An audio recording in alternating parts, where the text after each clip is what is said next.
मंच पर उपस्थित आदरणीय श्री आणखी स्वामी कुमार जी, उपस्थित स्वामी आत्मदीपानंद जी, अन्य उपस्थित सन्यासी वृंद, भाइयों और बहनों, हमણાં જ આપણે બે સુંદર પ્રવચનો સાંભળ્યા મા શારદા દેવી અને સ્વામી વિવેકાનંદ વિશે.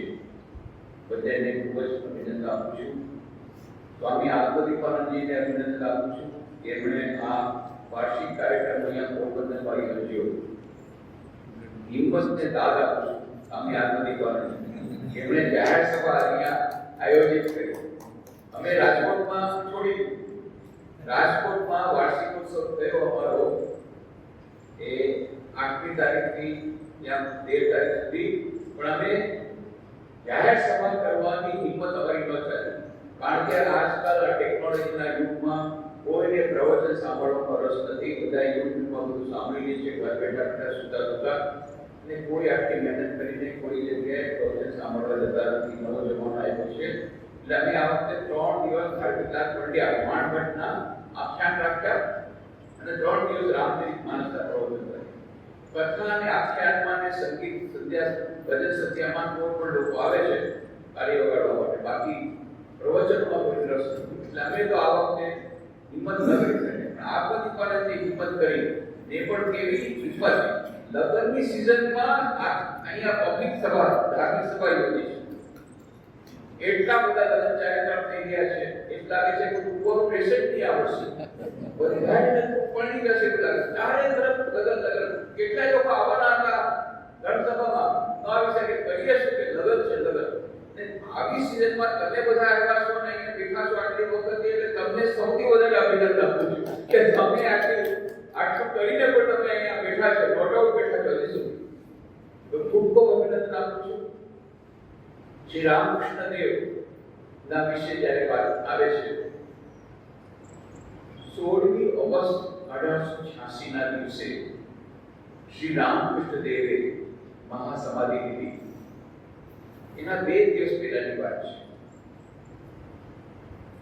શ્રી રામકૃષ્ણ દેવને ગળામાં કેન્સર થયું હતું, જેમ આપણે જાણીએ છીએ. કાશીપુરના ઉદ્યાન વાટીમાં એમને લાવવામાં આવ્યા હતા. ત્યાં અત્યારે મંદિર છે કાશીપુર ઉદ્યાન વાટીમાં. એ જ મંદિર છે, એ જગ્યાએ એ ઓરડો હતો, જેમાં એ જ પલંગ પર, જ્યાં અત્યારે શ્રાઈન છે, એ પલંગ પર શ્રી રામકૃષ્ણ દેવ સૂતા હતા અને એમના ભક્તો એની સેવા કરતા હતા. એમાં જે યુવા ભક્તો, એમાંના પ્રમુખ નરેન્દ્રનાથ દત્ત, જે પાછળથી સ્વામી વિવેકાનંદ બન્યા, અને એમના ગુરુ બધા સેવા કર્યા હતા. ગળામાં કેન્સર થયું અને ત્યારે શ્રી રામકૃષ્ણ દેવને ખૂબ પીડાનો અનુભવ થતો હતો અને એના કારણે તેઓ એમના કંઠ મુંજાઈ ગયો હતો અને કર્કશ અવાજ નીકળતો હતો અને બહુ કષ્ટ એમને થતું.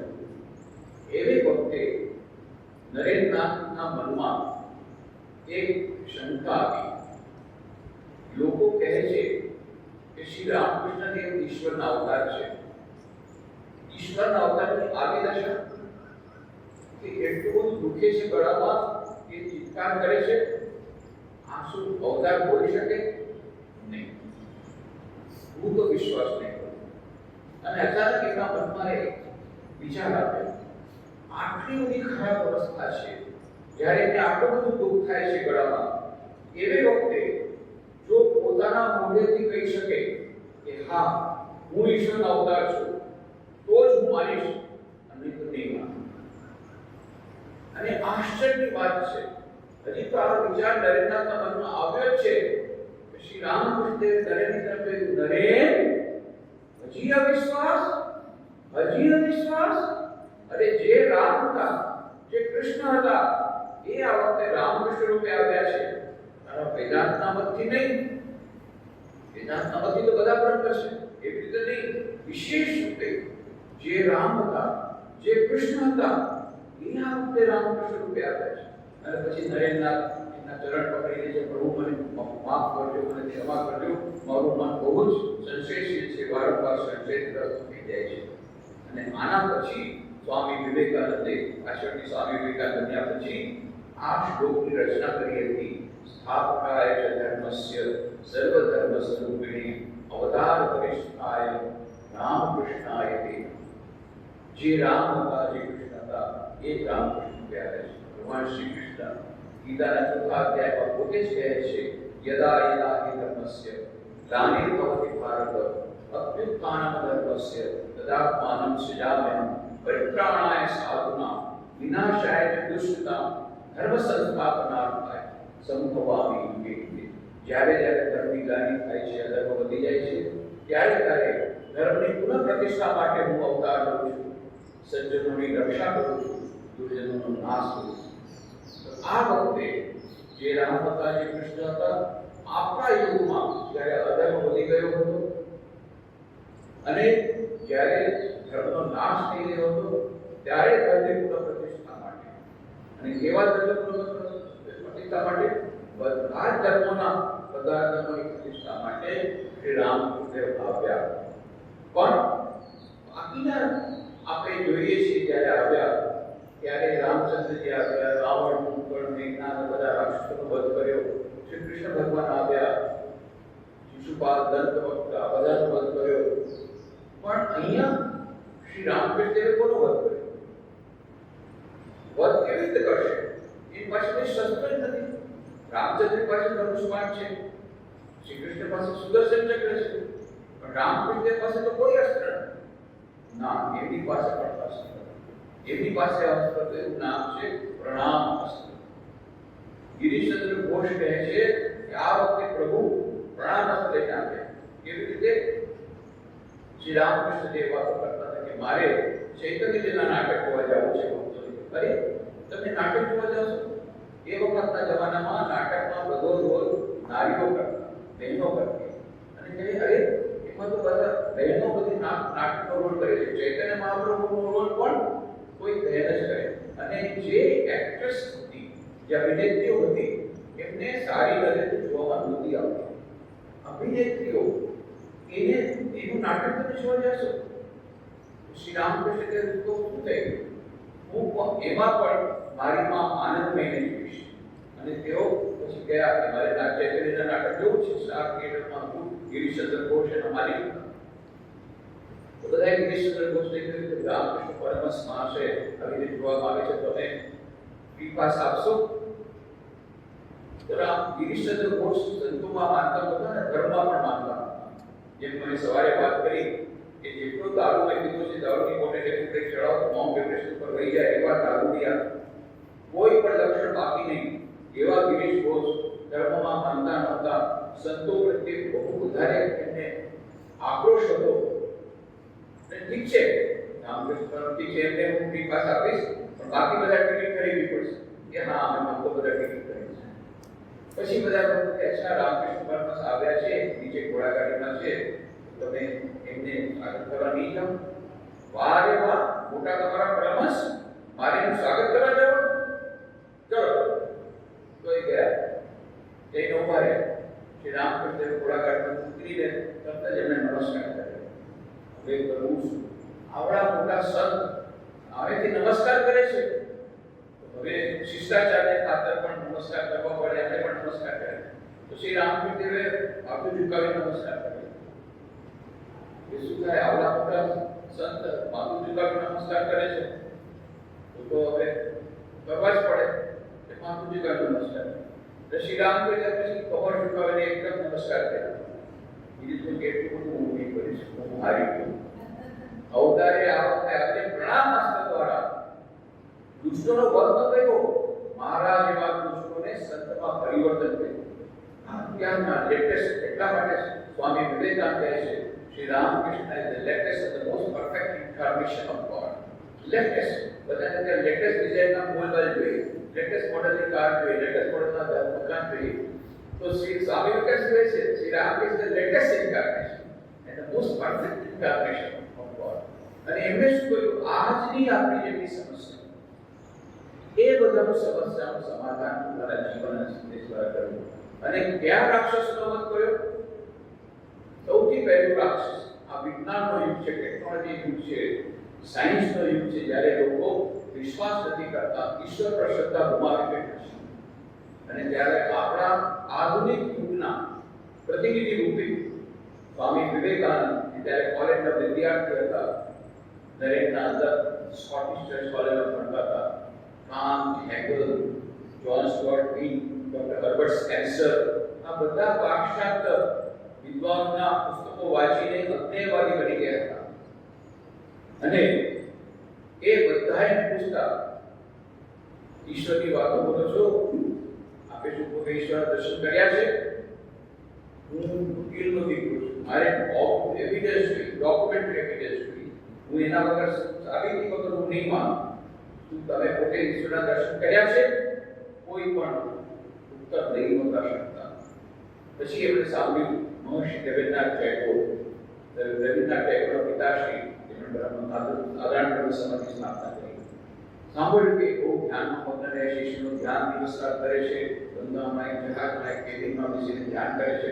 ત્યાં પહોંચી ગયા અને ત્યાં કેબિનમાં ગયા ત્યારે મહર્ષિ દેવેન્દ્રનાથ ટેગોર ધ્યાનમાં હતા. ધ્યાન કે પછી નરેન્દ્રનાથે પૂછ્યું, મહર્ષિ આપ તો બહુ ઈશ્વરનું ધ્યાન કરો છો, હું આપને એક પ્રશ્ન પૂછવા માંગુ છું. આપે શું ઈશ્વરના દર્શન કર્યા છે?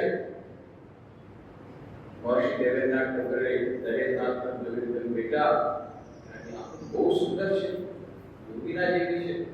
નરેન્દ્રનાથનું કપાળ કર્યું, હું શું પૂછું છું તો શું જવાબ આપે? અને મારી મારા પ્રશ્ન ઉત્તર જોઈએ છે, મારે મારા આંખોની સુંદરતાનું વર્ણન નથી જોયું. બહુ નિરાશ થઈ. પછી એક દિવસ કોલેજમાં ગયા હતા, સ્કોટિશ ચર્ચ કોલેજમાં હતા. અને ત્યારે એ વખતે એવું કહ્યું કે અંગ્રેજીના પ્રોફેસર એબસેન્ટ હતા, એટલે પ્રોફેસર વિલિયમ ડેસ્ટી પ્રિન્સિપાલ પોતે અંગ્રેજી લિટરેચરનો ક્લાસ લેવા આવ્યા. વર્ડ્સવર્થની કવિતા એક્સકર્શન એ ભણાવી રહ્યા હતા. એમાં વર્ણન આપે છે કે કવિ પ્રાકૃતિક શબ્દને જોઈને અતિચેતન અવસ્થામાં ચાલ્યા જાય છે, સુપર કોન્શિયસ સ્ટેટમાં ચાલ્યા જાય છે, સમાધિ અવસ્થામાં ચાલ્યા જાય છે. બધા વિદ્યાર્થીઓ સર અને શું બની શકે કે સમાધિ અવસ્થામાં ચાલ્યું છે, સુપર કોન્શિયસ સ્ટેટમાં ચાલ્યું છે? ત્યારે પ્રિન્સિપલ કહે, હા એવું બની શકે. મેં પોતે એક વ્યક્તિને જોયો છે જેને વારંવાર આવી સમાધિની અવસ્થા થાય છે. જો તમે ચાહો તો તમે પણ એના દર્શન કરી શકો છો, કારણ કે એ વ્યક્તિ કલકત્તામાં જ રહે છે. દક્ષિણેશ્વરમાં કાલિક મંદિર છે, ત્યાં રહે છે રામકૃષ્ણ પરમહંસ. નરેન્દ્રનાથે ચાલો આ બાબાજીનું પણ જરી ટેસ્ટિંગ કરી ગયા. સીધા દક્ષિણેશ્વર ગયા તો રામકૃષ્ણે પોતાના ઓરડામાં નાની પાટ પર બેસીને, બે પાટ હજી પણ છે, મોટી પાટ એમાં સુધા, નાની પાટ એના પર બેસીને વાતો કરતા. એ પાટ હવે હતી પણ તમે જો દક્ષિણેશ્વરમાં જાઓ એ પાટ એમને નાની પાટ પર બેસીને શ્રી રામકૃષ્ણે વાતો કરી રહ્યા હતા. અને ઈશ્વરની ઘણી બધી વાતો થઈ. નરેન્દ્રનાથ ત્યાં નીચે જમીન પર બેસી ગયા ફરી સાથે. થોડી વાર થઈ તો બહુ ઈશ્વરની ઘણી વાતો કરી. મારો પ્રશ્ન જવાબ આપે શું પોતે ઈશ્વરનું દર્શન કર્યા છે? અને પહેલી વાર એમને સંતોષ ઉત્તર મળ્યો, હા બેટા મેં પોતે ઈશ્વરના દર્શન કર્યા છે. અને પછી એમણે કહ્યું, જેમ તને જોઉં છું એથી વધુ પ્રત્યક્ષ રૂપે એમના દર્શન હું કરું છું. હજી આગળ કહ્યું, જો તું ચાહે તને પણ એના દર્શન કરાવી શકું છું, પણ તારે સાધના કરવી પડશે. કેટલી સરસ વાત! આજે વિજ્ઞાનના યુગમાં, આજે ધર્મનું વિજ્ઞાન છે. હાઇડ્રોજન ઓક્સિજન ગેસ મળીને પાણી બને છે. હાઇડ્રોજન ગેસ છે, ઓક્સિજન ગેસ કેવી રીતે પાણી બને? અમે નથી માનતા. માનવાની વાત નથી. તમે લેબોરેટરીમાં આવો, હાઇડ્રોલિક પ્રોસેસ કરો અને પછી તમને પાણી ન મળે તો તમે કહેજો કે હાઇડ્રોજન ઓક્સિજન ગેસ મળીને પાણી નથી બનતું. પહેલા એક્સપેરિમેન્ટ કરો. એવી રીતે શ્રી રામકૃષ્ણ કહે છે, હા ઈશ્વર દર્શન કર્યા છે, તું ચાહે તો તને પણ એના દર્શન કરાવી શકું, પણ લેબોરેટરીમાં આવવું પડશે, સાધના રૂપી પ્રયોગશાળામાં આવવું પડશે, અને પછી તને પણ ખબર પડશે કે હા ઈશ્વર દર્શન છે. નરેન્દ્રનાથે ચેલેન્જ સ્વીકાર કરી લીધી, સાધના કરી, અને પછી કાશીપુરના ઉદ્યાન ઘાટીમાં એમને સમાધિનો અનુભવ થયો. પછી શ્રી રામકૃષ્ણ કહ્યું, ચાવી મારી પાસે રહેશે. હવે આ ચાવી મારી પાસે રહેશે, પહેલા ઈશ્વરનું કામ કરવું પડશે, અને પછી એ ચાવી છેવટે પૂરી ચોથી હિલે સુખેના ત્યાં સુધી એમને ઈશ્વરનું કામ કરવું પડે. પણ કારણ કે એમણે પોતે ઈશ્વરના દર્શન કર્યા હતા, એટલે પોતાના અનુભૂતિના બળ પર ત્યાં શિકાગોની વિશ્વધર્મ સભામાં શ્વેતાશ્વેત ઉપનિષદનો શ્લોક બોલી ચૂક્યા હતા. शृण्वन्तु विश्वे अमृतस्य पुत्रा आये कामानि दिव्यानि तस्तु वेदाहमेकं पुरुषं महान्तम् आदित्यवर्णं तपसा परस्तात् तमेव विदित्वा तेजस्वी नान्यमन्ता विदिते नाय બે વર્ણ પુરુષે જોઈતા છે જેમને જોયા બાદ બધા લોકોમાંથી મુક્તિ મળે છે એ કહી શક્યા હતા કારણ કે એમને પોતે ઈશ્વર દર્શન કરે. તો આ જે આધુનિક માનવની સૌથી મોટી સમસ્યા છે સંશય, અને એટલા માટે સંશય રાક્ષસનો વધ કર્યો. એટલા માટે શ્રી રામકૃષ્ણ દેવનું સ્તોત્ર લખે છે સ્વામી વિવેકાનંદ, આ ચંડાલા પુણ્યતરયો યસદેવ પ્રવાહ, અને એમાં લખે છે સંશય રાક્ષસ નાશ મહાસ્ત્રમ યામિ ગુરુ સંશય રાક્ષસનો નાશ કર્યો. આજના યુગમાં સંશય રાક્ષસ આપણા દરેકના મનમાં ઘૂસી ગયો છે. વિજ્ઞાનના યુગમાં કોણે જોયો છે ઈશ્વર? આ બધું આત્મા પરમાત્માની વાત બધા કરે છે, બધા કહી જાય છે. કોણે જોયું છે? શું પુરાવો છે? આ બધી વાતો આપણા મનમાં આવે છે ત્યારે આપણા સૌ પતિ નરેન્દ્રનાથે કહ્યું કે શ્રી રામકૃષ્ણ દેવે આધુનિક માનવના મનમાં જે સંશય રાક્ષસ હતો એ રાક્ષસનો વધ કર્યો. કેવી રીતે? એમણે કહ્યું કે હા, ઈશ્વર દર્શન થઈ શકે, તમારે સાધના કરવી પડશે. આજના યુગ માટે બહુ મોટો એક સંદેશ શ્રી રામકૃષ્ણ દેવનો કે ધર્મ માનવાની વસ્તુ નથી, એ આચરણ કરવાની વસ્તુ છે અને પરખવાની વસ્તુ છે. અને દરેક વ્યક્તિના પરથી અને એ પ્રયોગશાળામાં જઈ, સાધનારૂપી પ્રયોગશાળામાં જઈ અને એનું એ અનુભૂતિ કરી શકે છે. આ સૌથી પહેલા સંશય રાક્ષસ. બીજા કયા રાક્ષસનો વધ કર્યો? ઉપભોક્તાવાદી રાક્ષસ, કન્ઝ્યુમરિઝમ. ઉપભોક્તાવાદ આજે આવી ગયો છે. હજી જોઈએ, હજી જોઈએ, હજી જોઈએ. બે મોબાઈલ તો ત્રણ મોબાઈલ જોઈએ, બે ગાડીઓ તો હજી જોઈએ, હજી જોઈએ, હજી જોઈએ. હજી રૂપિયા કરવા છે, પેકેજ 5 લાખ છે, 10 લાખ છે, 15 લાખ છે, કરોડપતિ છે તો અબજોપતિ થવું છે. હજી જોઈએ, હજી રૂપિયા જોઈએ. સબસે બડા રૂપિયા વાળા, સબસે બડા રૂપિયા. એકદમ બધા રૂપિયાની પાછળ પાગલ પાગલ પાગલ. અને એ વાયુમાં ઉપભોક્તાવાદની લોકમાં અને બધાને કેટલાય લોકોને કેવી જાતની હોબી હોય છે. મેં એકને પૂછ્યું, એક છોકરીને, તારી હોબી શું છે? પેલા કહેતા ચિત્રકળા, પેઇન્ટિંગ, ફોટોગ્રાફી, સ્ટેમ્પ કલેક્શન, આવું બધું અમારા યુગમાં. એણે શું કહ્યું? professor, મારે શોપિંગની હોબી છે. રોજ મોલમાં જાય અને શોપિંગ કરીને આવે અને બાપના ક્રેડિટ કાર્ડમાંથી કાઢી જાય. બાપ ભલે ગમે ચિંતામાં, ટેન્શનમાં ભલે ખતમ થઈ જાય, કાંઈ વાંધો નહીં, પણ આપણે મોલનો બધો સામાન આપણા ઘરમાં લાવે અને ઘર નાનું પડે બીજું મકાન લેવાનું, પછી ત્રીજું મકાન લેવાનું, તો મોલ આપવાનું શોપિંગ. આ એક નવી કોફી આવી છે, શોપિંગ. ઉપભોક્તાવાદ. હજી જોઈએ, હજી જોઈએ, હજી જોઈએ. રૂપિયા રૂપિયા રૂપિયા રૂપિયા છે ને બધું થઈ જશે ભાઈ. રૂપિયા કમાઓ, રૂપિયા કમાઓ.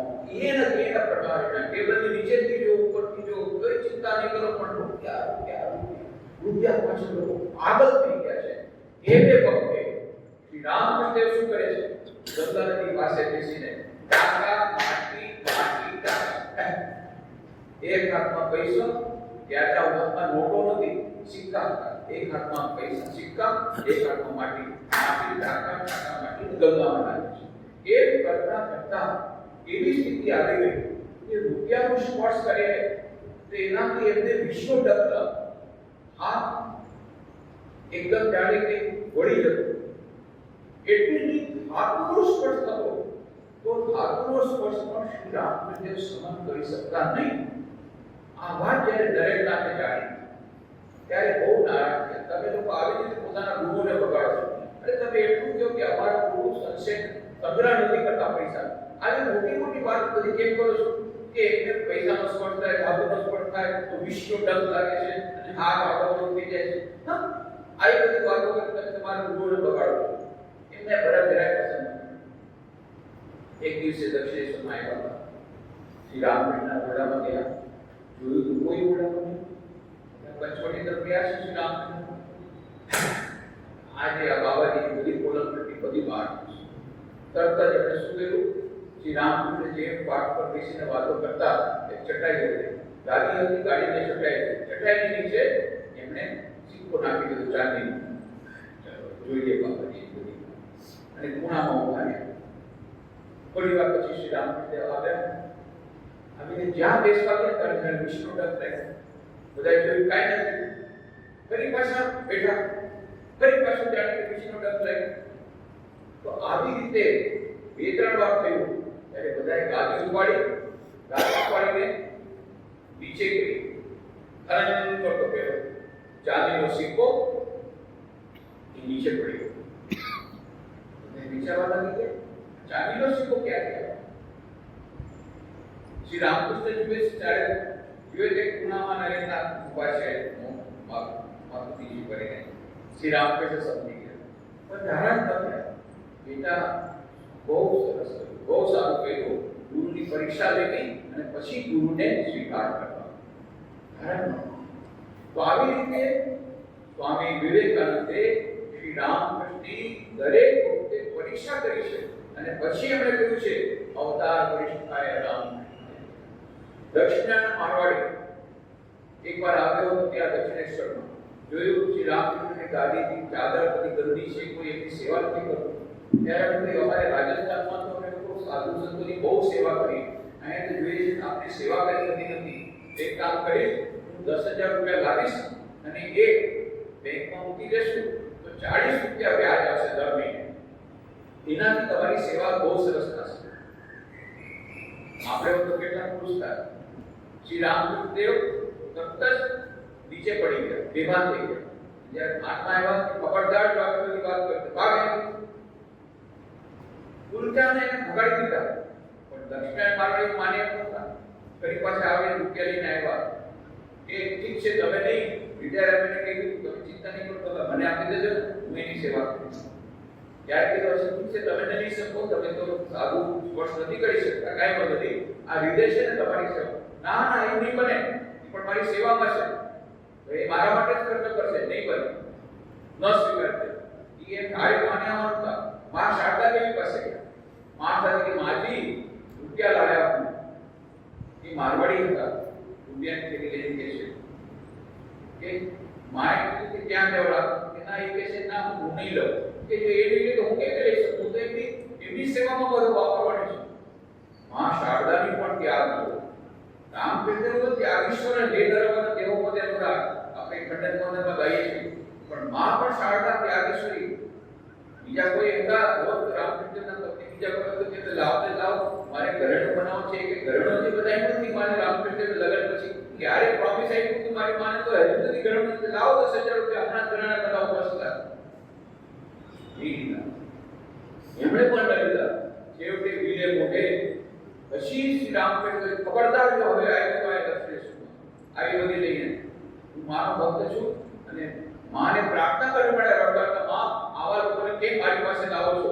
ત્યારે દક્ષિણ મારવાડી એકદમ આગળ કે હવે હું નહીં કરું તમને રૂપિયા નહીં લાવું, પણ તમે મને આવી રીતે તમે મને દુખાતા નહીં. પ્રણામ કરીને ગયો હતો એ દક્ષિણ મારવાડી.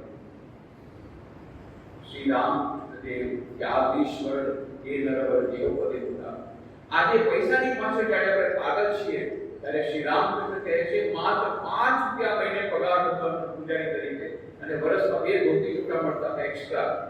પણ એ પોતે સેલેરી રજિસ્ટર સાઇન કરવા પણ જતા 1000 રૂપિયા મોકલાવે તો ઠીક ન. દિવસ રાત આનંદમાં નૃત્ય કરે છે, ભગવાનનું નામ લઈને આનંદમાં પરમ આનંદમાં રહે છે, સમાધિ અવસ્થામાં રહે છે, આનંદમાં રહે છે. વગર રૂપિયે પણ વગર પૈસે પણ કોઈ આનંદમાં રહી શકે એ શ્રી રામકૃષ્ણ પોતાને જીવન બતાવ્યું. એનો અર્થ એ નથી કે આપણે પૈસા કમાવાના નથી, એનો અર્થ એ નથી કે પૈસા આપણી જીવનમાં જરૂરી નથી.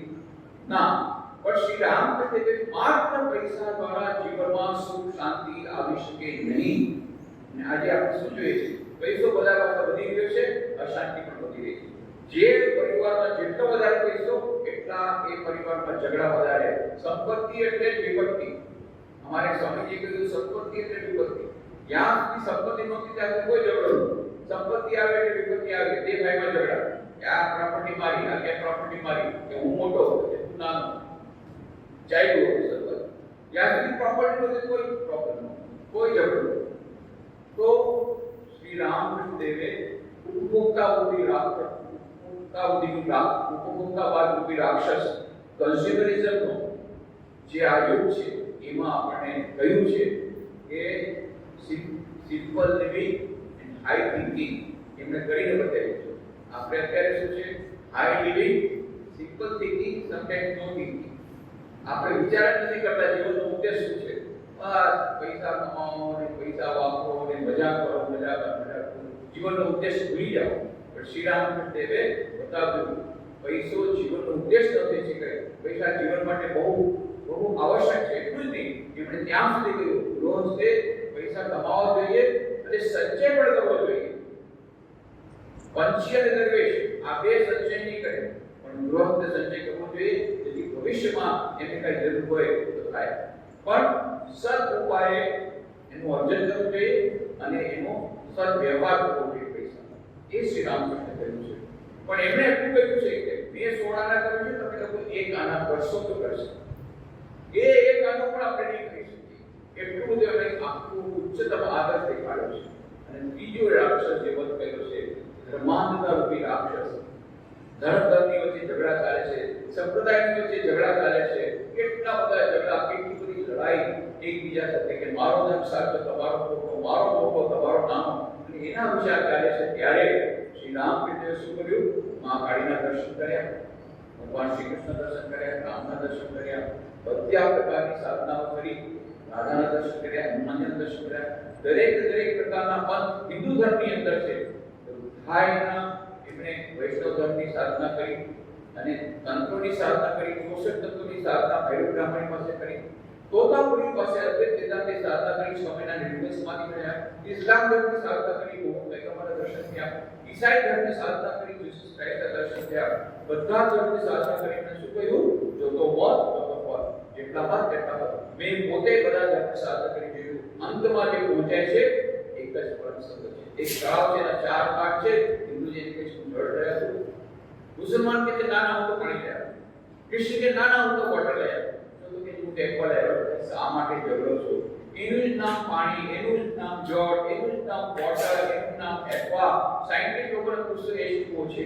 તમે જે નામ દીધું, એક પરબ્રહ્મ પરમાત્મા, એક જ પરમ સત્ય છે.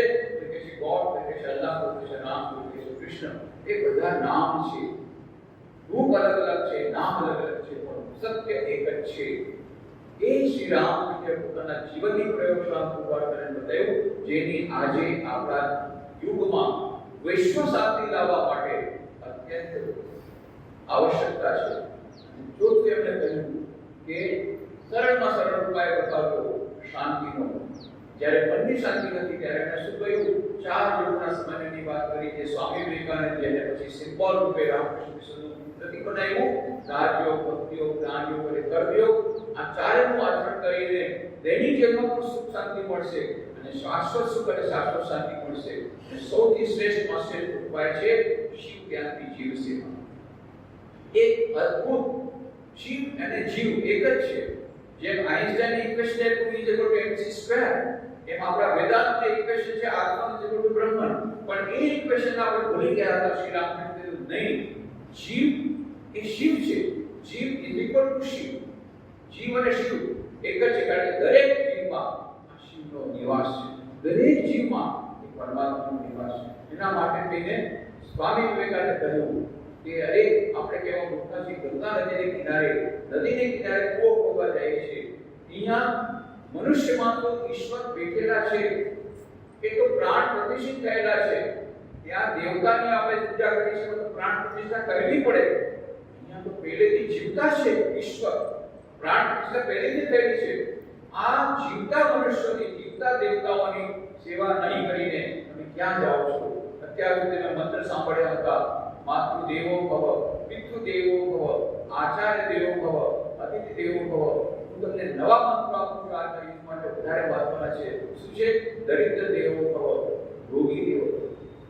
રોગી નારાયણની સેવા કરો, દરિદ્ર નારાયણની સેવા કરો. એટલા માટે થઈને પછી શ્રી રામકૃષ્ણ દેવના શિવજયંતી જીવ સેવાના આદર્શને એમને પરિપૂર્ણ કરવા માટે, મૂર્ત સ્વરૂપ આપવા માટે જે હમણાં તમે સાંભળ્યું ગુલાશયાની વાત, એ એમણે રામકૃષ્ણ મિશનની સ્થાપના કરી. અને આ જેટલા 265 સેન્ટર છે દેશ વિદેશમાં, 200 ભારતમાં, 65 વિદેશમાં, અને 1200 સેન્ટર પ્રાઇવેટ સેન્ટર, જૂનાગઢ જેવા, ઉપલેટા જેવા, આ બધા સેન્ટર દ્વારા આટલી બધી hospitals, 14 indoor hospital, 90 outdoor dispensary, 60 mobile dispensary, 1 crore દર્દી માટેની સેવા દર વર્ષે તેના દ્વારા થાય છે. 1000 શૈક્ષણિક સંસ્થાઓ જેમાં 2 લાખ વિદ્યાર્થીઓ ભણે છે, rural and tribal development project, આ બધા કેટલા બધા જે સેવાના કાર્ય થાય છે. અને પાછલા વર્ષે રામકૃષ્ણ મિશન દ્વારા 1000 કરોડ રૂપિયાના સેવા કાર્ય થાય. 1 કરોડ નહીં, 1000 કરોડ સેવા કાર્ય ફક્ત રામકૃષ્ણ મિશન દ્વારા થાય. આ બધું શેના માટે? શ્રી રામ જે ઋષિ જ્ઞાનની સેવાનો આદર્શ આપ્યો હતો એને મુક્ત સ્વરૂપ સ્વામી વિવેકાનંદ આપ્યું. અને હજી તો આ તો શરૂઆત છે, કેટલું થશે. અહીંયા પોરબંદર સેન્ટરમાં પણ તમે જુઓ કેટલા બધા સેવાના કાર્યો થયા. હજી તો આપણે 1957 માં શરૂઆત થઈ, 1958 માં તો અહીંયા સ્વામી વિવેકાનંદની મૂર્તિ આવીને 1999 માં 1958 માં એ વાવાઝોડું રાહત કાર્ય, પછી ડ્રાઉટ રિલીફ આવ્યું, પછી ફ્લડ રિલીફ આવ્યું, પછી ભૂકંપ આવ્યો, ભૂકંપ રાહત કાર્ય થયું, 37 શાળાઓ થઈ, 6 વસાહતો બની. કેટલું બધું સેવાનું કામ માત્ર પોરબંદર સેન્ટર દ્વારા થયું છે. અને કેટલા મોટા મોટા કાર્યક્રમો અહીંયા થયા છે. ત્યારે આપણી પાસે હોલ નહોતો, એટલા માટે બહાર પ્રાંગણમાં ઓપનમાં બેસીને આપણે સભા યોજવી પડતી હતી. ત્યારે માણસો હતા, હોલ નહોતા. ત્યારે હોલ છે, માણસો નથી. સાંભળો પડે એવું વિડંબન હતું આ ટેકનોલોજીના યુગમાં.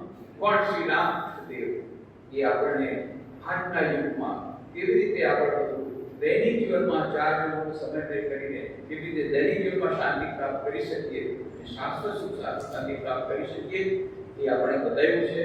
ભગવાન શ્રી રામકૃષ્ણના ચરણોમાં પ્રણામ કરી, મા શારદા દેવી સ્વામીના ચરણોમાં પ્રણામ કરીએ. એમના ઉપદેશોના આપણે અનુસરણ કરીને આપણું મનુષ્ય જીવન સાર્થક કરી શકીએ એવી શક્તિ આપણને આપે એવીના ચરણોમાં પ્રાર્થના કરીને આપ સૌની અંદર જે દિવ્ય ચિંતા બિરાજમાન છે એ પ્રણામ કરીને મારી વાણીને વિરામ. હરિ ઓમ.